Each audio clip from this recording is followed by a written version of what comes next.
नमस्कार, जय हिंद, वंदे मातरम। आप देख रहे हैं चाणक्य न्यूज इंडिया और आज हम आपको एक ऐसा सच बताने जा रहे हैं जो भारत के लिए एक बड़ा सेटअप बन चुका है।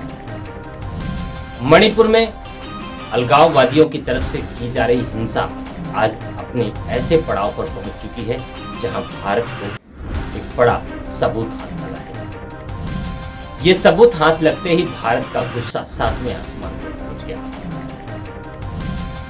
मैं आपको मणिपुर की जो हिंसा हो रही है उसके पीछे के जो अंदर के राज हैं वो बताने जा रहा हूं।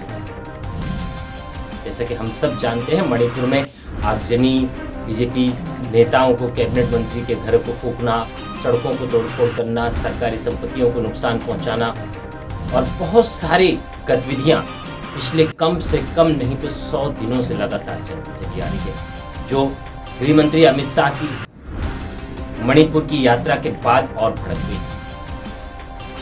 अब जाकर हमारी डिफेंस यानी रक्षा मंत्रालय को एक ऐसा सूत्र हाथ लगा है जिसके खुलासे के बाद भारत को वो रास्ता मिल गया कि मणिपुर की हिंसा को नियंत्रण आखिर कैसे किया जा सकता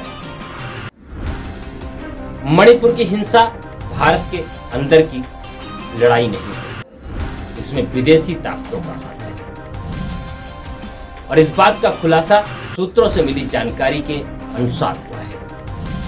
मणिपुर की सीमा यानी कि भारत की सीमा जो है म्यांमार से 350 किलोमीटर जंगलों से घिरी हुई है, जहां पर सुरक्षा और बॉर्डर को एलओसी की तरह देखरेख कर पाना बहुत ही कठिन काम है। लेकिन जब से भारत को इस बात जानकारी मिली है कि म्यांमार जो है मणिपुर में हिंसा फैला रहा है और मणिपुर में हिंसा करने वालों को हथियार म्यांमार के रास्ते उपलब्ध कराया जा रहा है, इसके पीछे क्या कारण है वो मैं आपको बताता हूं। म्यांमार में साडा करके एक संगठन है जो हमेशा से अलगाववाद और आतंकवाद को बढ़ावा देता है। साडा को हथियार सप्लाई चीन करता है। चीन के रास्ते हथियार जो है म्यांमार में पहुंचते हैं, साडा को मिलते हैं और साडा जो अलगाववादी ताकतें हैं भारत के अंदर यानी कि मणिपुर में जो संगठन है जो आतंकवाद फैला रहा है, जो हिंसा कर रहा है, उसको जो हथियार सप्लाई हो रही है वो म्यांमार के रास्ते मणिपुर पहुंच रही है। इस बात की जानकारी कल यानी कि अचानक से गृह मंत्रालय को मिली। गृह मंत्रालय ने इसकी जांच की और इसकी जांच के लिए रक्षा मंत्रालय को लगाया। रक्षा मंत्रालय को जब ये सूत्र मिले, ये इनपुट मिला, इनपुट मिलने के बाद जब इस बात में जांच शुरू की गई तो पता चला कि लगभग 3 ट्रक हथियार म्यांमार के रास्ते मणिपुर उन अलगाववादियों को पहुंचे हैं, जिससे वो अपनी हिंसा कर पा रहे हैं और उन हथियारों का इस्तेमाल भारत के खिलाफ किया जा रहा है। इस सारे घटनाक्रम के खुलासे के बाद रक्षा मंत्रालय ने तत्काल प्रभाव से असम राइफल्स को वहां पर अलर्ट कर दिया।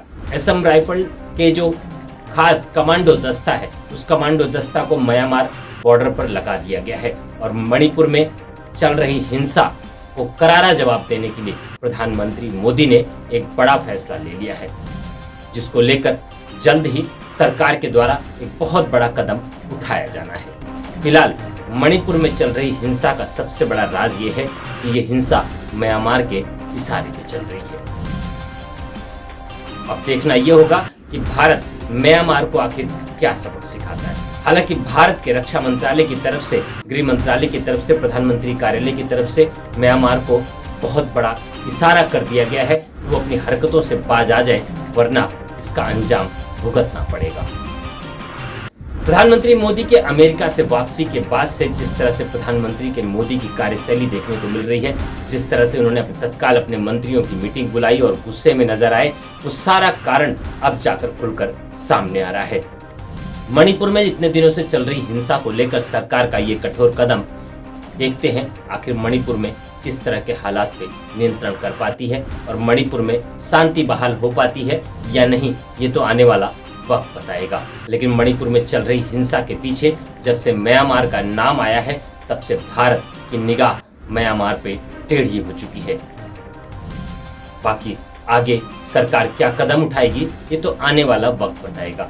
लेकिन इससे एक बात तो साफ जाहिर होती है, भारत के पड़ोसी मुल्क भारत से अपनी दुश्मनी निभाने में किसी भी कीमत पे पीछे नहीं हट रहे हैं। देखते रहिए चाणक्य न्यूज़ इंडिया। जय हिंद, वंदे मातरम।